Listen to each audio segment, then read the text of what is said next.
Le début des années 1870 marque un tournant majeur dans l'histoire de la pensée économique.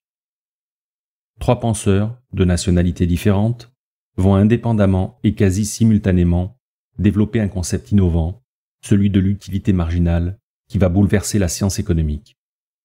Leurs travaux vont conduire à ce qu'on appellera plus tard la révolution marginaliste et par là même à la naissance de l'école dite néoclassique.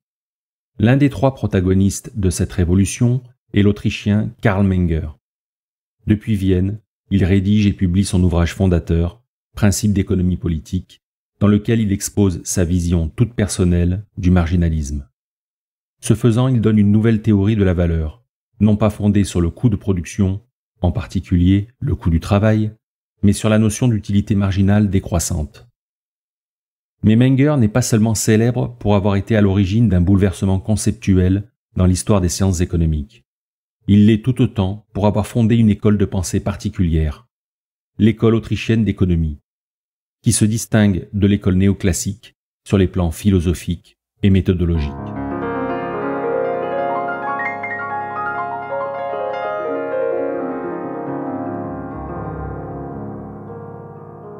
Karl Menger est né le 28 février 1840 en Galicie, qui fait aujourd'hui partie de la Pologne. Il était le descendant d'une vieille famille autrichienne qui comprenait des artisans, des musiciens, des fonctionnaires et des officiers de l'armée, lesquels avaient quitté la Bohême, une région de la Tchéquie actuelle, au XVIIe siècle. Son père, Anton, était avocat, et sa mère, Caroline, la fille d'un riche marchand de Bohême. Il avait deux frères, Max et Anton. Le premier, avocat, homme d'affaires et député libéral au Parlement autrichien. Le second, éminent auteur socialiste et professeur associé à la faculté de droit de l'université de Vienne. Après des études de droit aux universités de Prague et de Vienne de 1859 à 1863, Menger part travailler comme journaliste dans la ville de Lemberg, puis à Vienne où il atteint une certaine notoriété dans la profession. Il rédige notamment des articles sur la bourse et l'économie. C'est à peu près à cette période que Karl et ses deux frères renoncent à leur titre de noblesse par conviction politique et au suffixe von qui était attaché à leur nom. En 1865, Menger crée son propre journal, le Wiener Tagblatt, dont la ligne éditorialiste est plutôt favorable au gouvernement de l'époque, dirigé par Richard Belcredi. Malgré un nombre de tirages importants, en partie dû à un prix très faible, le journal va bientôt être en proie à des difficultés financières. Au début de 1866, le gouvernement décide alors d'entrer au capital et de le subventionner. Menger se voit également confier le poste d'éditeur en chef de l'organe de presse gouvernemental, le Wiener Zeitung, en charge de la section économique. À l'automne 1866, il quitte le Wiener Zeitung afin de préparer son examen oral pour le doctorat de droit de l'université de Cracovie, qu'il obtient l'année suivante. Il retourne ensuite à Vienne pour poursuivre son activité de journaliste et passe les 4 années qui suivent à élaborer son système de pensée économique avant de publier son ouvrage majeur, Ses principes d'économie politique, en 1871. Ouvrage qui allait changer radicalement l'histoire de la pensée économique. Menger fait alors le choix de se consacrer à une carrière académique plutôt qu'à celle de haut fonctionnaire. En 1872, il obtient le droit d'enseigner et en 1873, il devient professeur assistant à l'université de Vienne. Menger démissionne du service de presse du ministère, mais poursuit ses activités journalistiques dans le secteur privé jusqu'en 1875. En 1876, il devient le précepteur du prince héritier de l'Empire austro-hongrois, Rodolphe de Habsbourg, alors âgé de 18 ans. Au cours des 2 années suivantes, Menger donne des cours à Rodolphe, tout en voyageant avec lui à travers l'Europe. À son retour à Vienne, Menger est nommé par l'empereur François-Joseph, le père de Rodolphe, à la chaire d'économie politique de la faculté de droit de Vienne, où il prend ses fonctions en 1879 en tant que professeur titulaire. Il jouissait alors de toute l'autorité nécessaire pour clarifier, défendre et imposer la méthode théorique qu'il avait adoptée dans ses principes d'économie politique.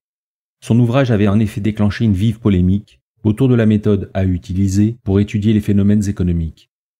Il allait de ce point de vue à l'encontre des positions de l'école historique allemande, dont le représentant le plus éminent à l'époque était Gustav Schmoller.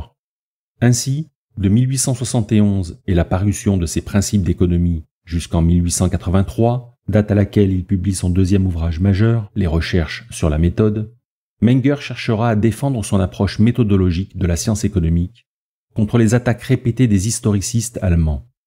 La querelle des méthodes fait référence à cette dispute méthodologique dans les années 1870 et 1880 entre Menger et Schmoller.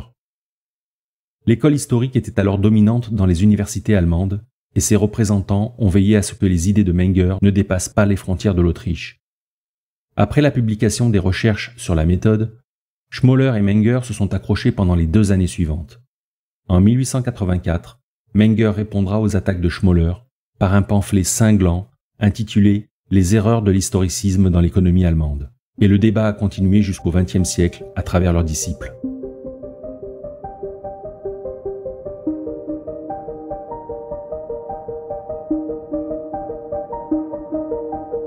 Dans ses principes d'économie politique, Menger avait pour intention première de proposer une nouvelle théorie économique pour pallier les erreurs de la théorie économique classique construite par des figures telles qu'Adam Smith et David Ricardo, pour ne citer qu'eux. Les tenants de l'école historique allemande, les historicistes comme on les appelle, rejettent toute forme de théorie en arguant que la vision des classiques ne colle pas avec la réalité du monde germanique et que les lois économiques ne sont pas universelles, mais dépendent du contexte historique. Qui plus est, ils rejettent le libre-échange commercial qui dérive des thèses classiques. Menger renvoie dos à dos classiques et historicistes, les premiers à cause de leur théorie de la valeur travail, les seconds pour leur méthodologie exclusivement empirique et antithéorique. Dans les principes, il pose les fondements de sa méthode. Il refuse les concepts collectifs qui sont selon lui trop flous, les références à l'État, la nation, les classes par exemple.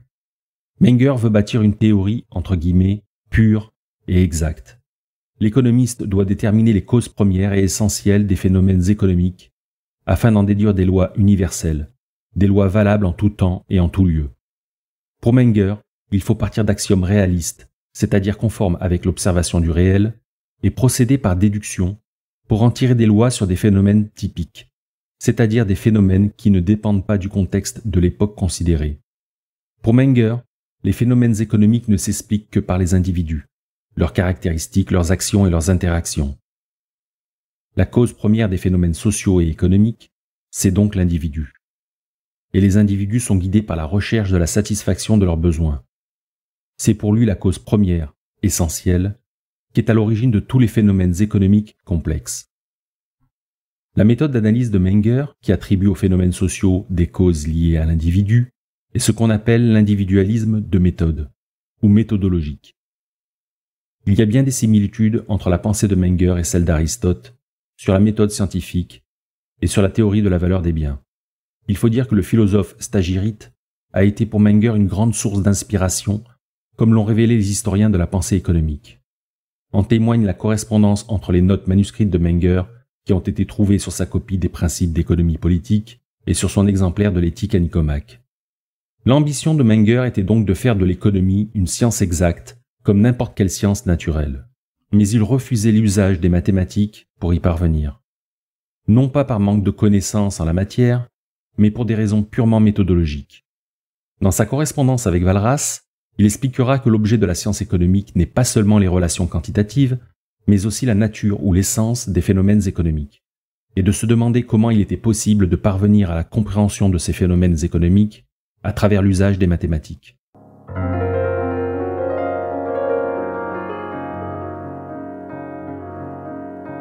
Pour Menger, l'individu cherche donc à satisfaire ses besoins. Et bien qu'il puisse commettre des erreurs dans cette quête, personne d'autre que lui ne peut juger du bien fondé de ses choix. Les biens sont les moyens par lesquels l'individu va pouvoir satisfaire ses besoins, soit directement s'il les possède, soit par la production et l'échange. Une chose ne deviendra un bien économique que si l'individu la considère capable directement ou indirectement de satisfaire ses besoins. Alors que pour les classiques, la valeur d'un bien dépendait en partie de la quantité de travail direct et indirect nécessaire à sa fabrication, pour Menger, elle dépend plutôt de la capacité du bien à satisfaire les besoins des individus. Le bien tire donc sa valeur de sa finalité, la satisfaction d'un besoin, qui est subjective, et non de la quantité de travail utilisée pour le produire. Par conséquent, la valeur de tous les biens ou facteurs de production ayant servi à produire un bien de consommation finale dérive de la valeur de celui-ci. Menger inverse ainsi la chaîne de causalité des valeurs données par la théorie classique. À la théorie objective de la valeur travail échafaudée par les classiques, il substitue une théorie subjective de la valeur. Cela va lui permettre de résoudre le fameux paradoxe diamant-eau. Ce paradoxe avait été exposé par Adam Smith, pour qui la valeur d'un bien était d'abord due à son degré d'utilité. Il distinguait la valeur d'usage, déterminée par le degré d'utilité du bien, et la valeur d'échange. Les deux valeurs devaient normalement être identiques. Or, il constate qu'il n'en est rien dans certains cas. Ainsi, alors que l'eau apparaît beaucoup plus utile qu'un diamant, il ne peut expliquer pourquoi la valeur du diamant est très supérieure à celle de l'eau. Pour résoudre le paradoxe, il considère qu'en plus de l'utilité intrinsèque du bien, la valeur de celui-ci dépend de la quantité de travail nécessaire pour le fabriquer. C'est la théorie de la valeur travail que Ricardo peaufinera par la suite. Toutefois, celle-ci est imparfaite, car comment expliquer que les émeraudes coûtent beaucoup moins cher que les diamants, alors qu'elles sont beaucoup plus difficiles à extraire et à tailler? La théorie subjective de la valeur que développe Menger permet alors de résoudre ce paradoxe. La valeur d'échange d'un bien est bien égale à sa valeur d'usage, mais ce qui détermine la valeur du bien, c'est le niveau de satisfaction que l'on tire de la consommation d'une unité supplémentaire de ce bien.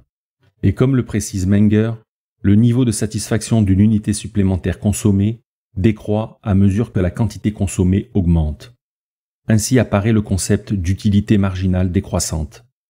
La valeur du bien dépend donc de son utilité marginale, qui elle-même dépend à la fois de la rareté du bien et de l'évaluation subjective des individus. L'eau ne sera pas chère si elle est suffisamment abondante, car son utilité marginale sera alors faible. En revanche, dans le désert, sa valeur sera extrêmement élevée. Quant au diamant, il est cher parce que son utilité marginale est très élevée, du fait en partie de sa rareté.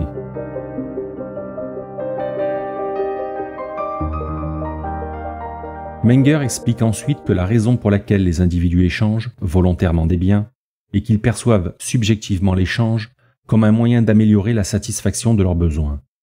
Autrement dit, chaque participant à l'échange considère que les biens qu'il reçoit ont plus de valeur que les biens qu'il donne. L'échange est donc bénéfique pour les deux parties, sans quoi il n'y aurait aucun intérêt à échanger. L'échange crée de la valeur, ce qui justifie, aux yeux de Menger, l'existence des intermédiaires dont le rôle est de faciliter les échanges, car ce faisant, ils créent de la valeur. Le rapport entre les quantités réellement échangées des deux biens détermine le prix de chaque bien, qu'il soit exprimé en unité monétaire ou en unité de l'autre bien. Menger a également montré que la monnaie, en tant que moyen de transaction, résout la difficulté d'échanger des marchandises directement. Un éleveur de moutons qui veut du pain trouve plus facile d'échanger ses moutons contre un bien largement accepté, la monnaie, puis d'échanger ce bien contre du pain. Il est beaucoup plus difficile d'échanger directement des moutons contre du pain. La monnaie comme le langage s'est donc développée spontanément, comme un moyen de faciliter les échanges. Menger ne croit donc pas à la thèse qui fait du prince ou de l'État l'inventeur de la monnaie. Il considère plutôt l'État comme un tiers de confiance, un garant utile des qualités physiques de la monnaie, et aussi comme un régulateur qui peut jouer un rôle pour stabiliser les prix en contrôlant la quantité de monnaie introduite dans l'économie.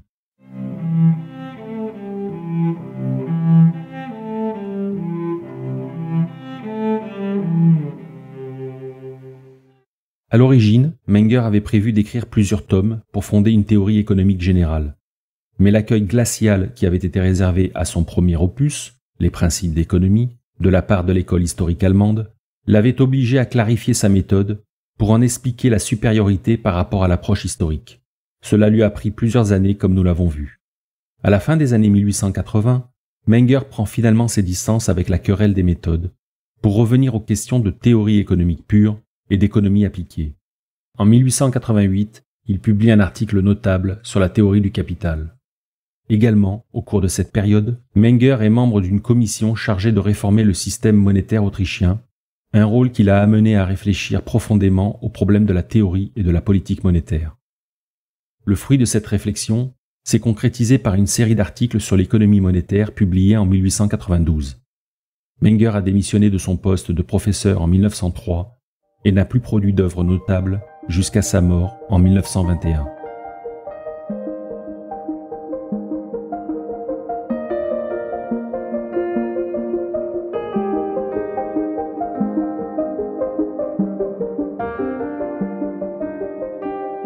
Bien que co-inventeur du marginalisme avec Jevons et Walras, Menger est en opposition avec eux sur la nature de la science économique, la méthodologie scientifique et l'usage des mathématiques notamment. Alfred Marshall fera la synthèse entre école classique et marginalisme en s'appuyant sur les travaux de Walras et Jevons, donnant ainsi naissance au courant néoclassique. Parallèlement, une autre école de pensée se constitue sur la base des idées de Menger. Les historicistes allemands l'avaient alors qualifié avec mépris d'école autrichienne, et le nom est resté. Menger avait diffusé ses idées novatrices tout au long de sa carrière universitaire à Vienne. Ses premiers disciples les plus connus, qui furent aussi ses élèves, Friedrich von Wieser et Eugène Baum-Bawerk, ont perpétué son enseignement. Les générations suivantes vont se différencier peu à peu, mais leur adhésion à un socle commun d'idées liées à la pensée de Menger suffit à les rattacher à cette école de pensée. Parmi les représentants les plus éminents de cette école, lors des générations suivantes, on trouve Mises, Hayek, Marloop, Rothbard ou encore Kirzner, pour n'en citer que quelques-uns parmi les plus connus. Même si l'on devine un certain lien de parenté intellectuelle entre Karl Menger et les scolastiques espagnols de l'école de Salamanque, ou certains économistes français tels que Turgot C. ou Bastiat, il est toutefois incontestable que la publication des principes d'économie en 1871 marque véritablement l'acte de naissance de l'école autrichienne d'économie.